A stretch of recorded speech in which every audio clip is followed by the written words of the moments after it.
Hi everyone, எல்லாருக்கும் வணக்கம். Welcome to my channel Manchatti which means mud pot. இன்னைக்கு நம்ம சேனலில் செய்ய போகிறது மட்டன் தம் பிரியாணி.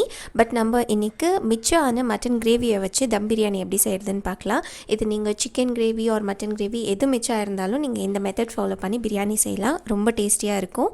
இது இப்போ எப்படி செய்கிறதுன்னு பார்க்கலாம். பாருங்கள், நான் இந்த பிரியாணி செய்கிறதுக்காக 1 kg அளவுக்கு பாஸ்மதி ரைஸ் எடுத்திருக்கேன். இது வந்துட்டு நம்ம ஒரு வாட்டி வாஷ் பண்ணிக்கலாம். பாஸ்மதி ரைஸ் வந்துட்டு ஒரு வாட்டி வாஷ் பண்ணாவே போதும். வாஷ் பண்ணிவிட்டு நம்ம இது சைடில் எடுத்து வச்சிடலாம். நான் பாஸ்மதி ரைஸ் வேக வைக்கிறதுக்கு ஆல்ரெடி தண்ணி வச்சுட்டேன். இப்போ நம்ம ரைஸ் வந்துட்டு கொதிக்கிற தண்ணியில் ஆட் பண்ணிக்கலாம்.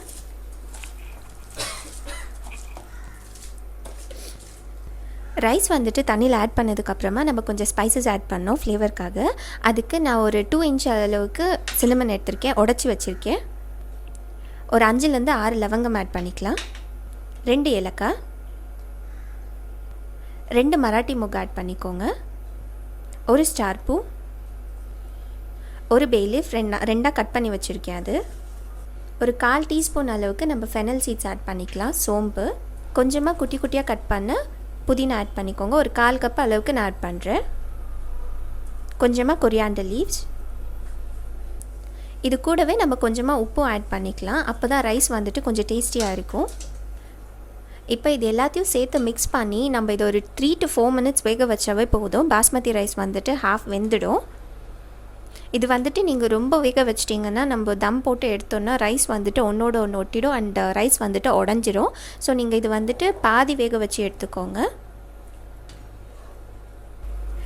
பாருங்கள், நான் பாஸ்மதி ரைஸ் வந்துட்டு ஒரு 4 to 5 minutes நல்லா வேக வச்சுருக்கேன். பாதி வெந்துருச்சு.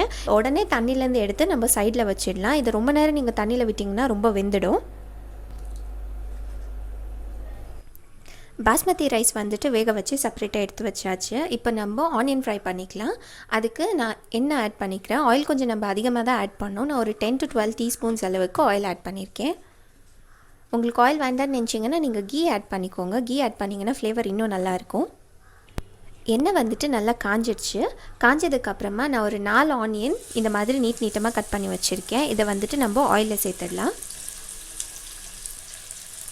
ஆயிலில் சேர்த்துட்டு இது வந்துட்டு நம்ம நல்லா கோல்டன் கலர் ஆகிற வரைக்கும் நம்ம ஃப்ரை பண்ணி எடுத்துக்கணும்.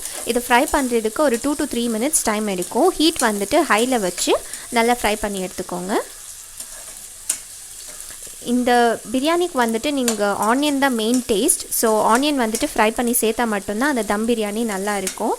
நீங்கள் ஆனியன் வந்துட்டு நல்லா கோல்டன் கலர் ஆகிற வரைக்கும் ஃப்ரை பண்ணி எடுத்துக்கோங்க. பாருங்கள், ஆனியன் வந்துட்டு நல்லா கோல்டன் ஆயிடுச்சு. இது வந்துட்டு நம்ம இப்போ ஆயிலேருந்து எடுத்துடலாம்.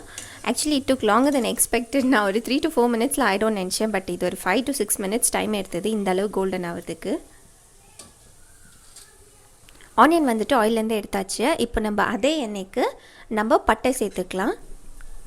அது கூடவே 2 மராட்டி மொக்கு, ஒரு 10 cloves ஆட் பண்ணிக்கிறேன் நான். கொஞ்சமாக கல்பாசி, இது வந்துட்டு ஸ்டோன் ஃப்ளார்னு சொல்லுவாங்க. 1 டீஸ்பூன் அளவுக்கு சோம்பு, 2 ஏலக்காய், ஒரு ஸ்டார் பூ, 2 பல்லாவில பே லீவ்ஸ் ஆட் பண்ணிக்கோங்க. இப்போ இது எல்லாத்தையும் ஒரு 30 seconds நம்ம ஆயிலில் நல்லா ஃப்ரை பண்ணிக்கணும். நம்ம அரிசி வேக வைக்கிறதுக்கு என்னென்ன ஸ்பைசஸ் போட்டோமோ அது எல்லாமே நம்ம ஆயிலில் கூட சேர்க்கணும். அப்போ தான் இந்த பிரியாணி வந்துட்டு டேஸ்ட்டாக இருக்கும். பாருங்கள், ஸ்பைசஸ் நல்லா ஃப்ரை பண்ணியாச்சு ஆயிலில். இப்போ நம்ம ஒரு 1/2 கப் அளவுக்கு ஆனியன் ஆட் பண்ணிக்கலாம். ஆனியன் ஆட் பண்ணி இது ஒரு 1 minute நம்ம ஆயிலில் நல்லா ஃப்ரை பண்ணி எடுத்துக்கலாம். பாருங்கள், ஆனியன் வந்துட்டு ஆயிலில் நல்லா ஃப்ரை ஆகிடுச்சு. இதுக்கு 1 teaspoon ginger garlic paste add பண்ணிக்கலாம்.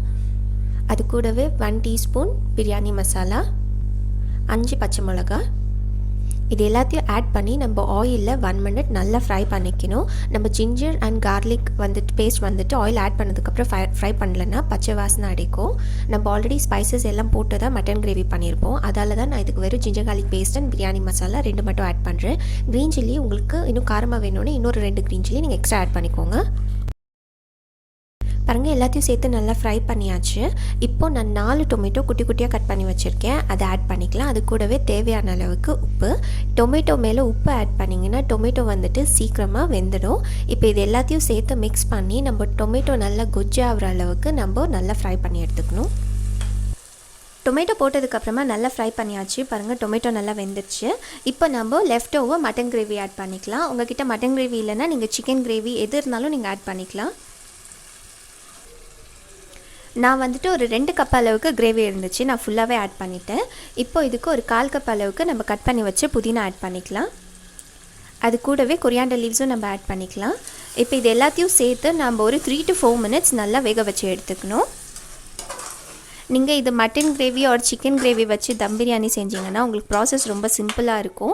அதுவே நீங்கள் மட்டன் வாங்கிட்டு வந்து இதை செஞ்சிங்கன்னா it's a long process. Like நீங்கள் மட்டனை வந்துட்டு ஃபஸ்ட்டு மேரினேட் பண்ணி அப்புறமா அதை வேக வச்சு அதுக்கப்புறமா தான் செய்ய முடியும், ரொம்ப டைம் எடுக்கும்.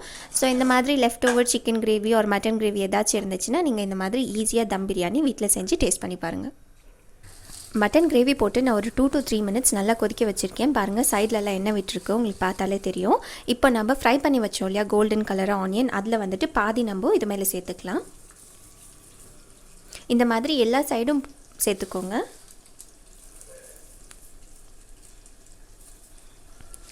இப்போ நம்ம பாதி வேக வச்ச பாஸ்மதி ரைஸ் இது மேலே சேர்த்துடலாம். நம்ம இதை ஒரே லேயர் தான் போட போகிறோம். யூஸ்வலாக வந்துட்டு பெரிய பாத்திரத்துலலாம் செஞ்சால் நம்ம ஒரு 2-3 லேயர்ஸ் வந்துட்டு போடலாம். ஒரு லேயர் ரைஸ், அது மேலே கொஞ்சம் கிரேவி, அந்த மாதிரி. நம்ம குக்கரில் செய்கிறதால நம்ம ஒரு லேயர் கீழே கிரேவியும் மேலே வந்துட்டு ரைஸ் போட போகிறோம். அப்போ தான் இந்த ப்ரொப்போர்ஷன் வந்துட்டு கரெக்டாக இருக்கும். இந்த மாதிரி ரைஸ் போட்டு எல்லா சைடும் ஈவனாக ஸ்ப்ரெட் பண்ணிக்கோங்க. பாருங்கள் நான் எல்லா ரைஸும் போட்டு ஈவனாக எல்லா சைடும் க்ளீனாக ஸ்ப்ரெட் பண்ணி விட்டுருக்கேன். இப்போ நம்ம மிச்சம் இருக்கிற ஆனியன் வந்துட்டு சேர்த்துடலாம்.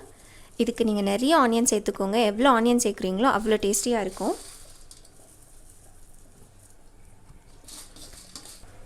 அது மேலே நம்ம கொஞ்சமாக கட் பண்ணி வச்ச கொரியாண்டர் லீவ் சேர்த்துக்கலாம். பார்க்கவும் கலர்ஃபுல்லாக இருக்கும் அண்ட் குக்கர் ஓப்பன் பண்ண உடனே அந்த ஃப்ளேவர் சூப்பராக இருக்கும். அது மேலேயே கொஞ்சமாக கட் பண்ணி வச்ச புதினா. இப்போ அது மேலே நான் 1 டீஸ்பூன் அளவுக்கு கீ ஆட் பண்ணுறேன். நெய் வந்துட்டு இந்த ரெசிபிக்கு ரொம்ப ரொம்ப இம்பார்ட்டண்ட். நான் லாஸ்ட்டில் மட்டும்தான் கீ ஆட் பண்ணுறேன். நீங்கள் ஃபஸ்ட்டே கீ ஆட் பண்ணி ஃப்ரை பண்ணிங்கன்னா கூட லாஸ்ட்டில் இந்த மாதிரி 1 டீஸ்பூன் ஆட் பண்ணுங்கள். அப்போ தான் ரைஸில் அந்த கீயோட ஃப்ளேவர் நல்லாயிருக்கும். இப்போ நம்ம மூடி போட்டுடலாம். மூடி போட்டுட்டு இது ஒரு 15 to 20 minutes நல்லா தம் ஆகணும். ரொம்ப நேரம் விட்டுறாதீங்க, தீஞ்சு போயிடும். பாருங்கள் பிரியாணி வந்துட்டு ஒரு 15 to 17 minutes வரைக்கும் நான் நல்லா தம் போட்டிருக்கேன். இப்போ இதை ஓப்பன் பண்ணி பார்க்கலாம்.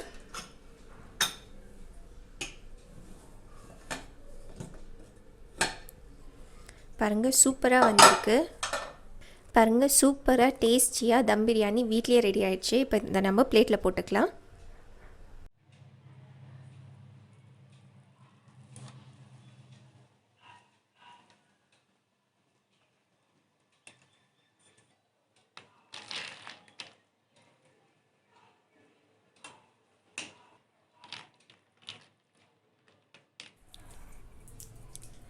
பாருங்கள் டெலிஷியஸ் அண்ட் ஸ்பைசியான மட்டன் தம் பிரியாணி வந்துட்டு ரெடி ஆயிடுச்சு.